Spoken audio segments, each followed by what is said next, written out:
EES, which is pronounced EASE, is an acronym for Engineering Equation Solver. In the last video, we talked about ideal gas fluids that are built into EASE. The NASA Ideal Gas Database is another much larger source of ideal gas data in EASE. The NASA Ideal Gas Database contains data for more than 1,250 ideal gases.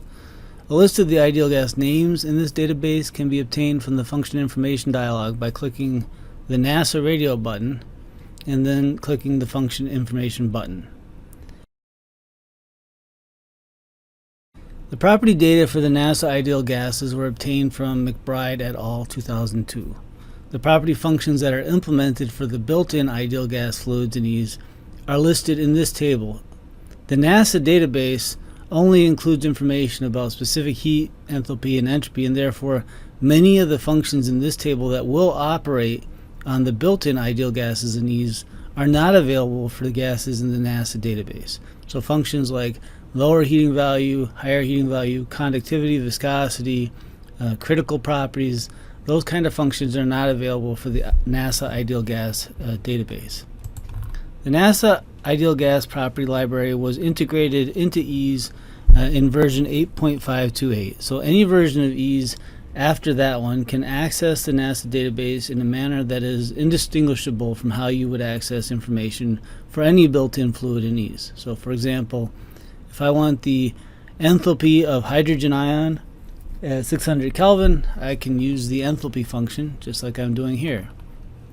Prior to version 8.528 of EASE, ideal gas data from the NASA database had to be accessed with a call to the NASA external procedure.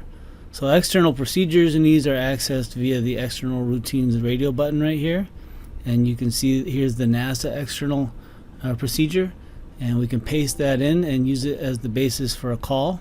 So we'll call NASA with the fluid name and the temperature, and then you can see the three arguments it returns are specific heat capacity, enthalpy, and entropy.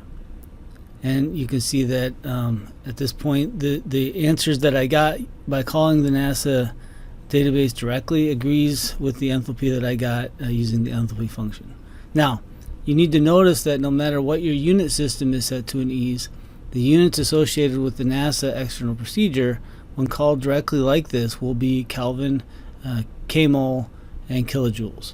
Right? So one distinct advantage of having the NASA database built into EASE is that the unit system can be changed seamlessly, just as it can for all the properties functions. So for example, if I want to change to a mass basis, then you can see where the value returned by the enthalpy function did change appropriately, while the values returned by the NASA external procedure did not change, and they're still being returned on a molar basis.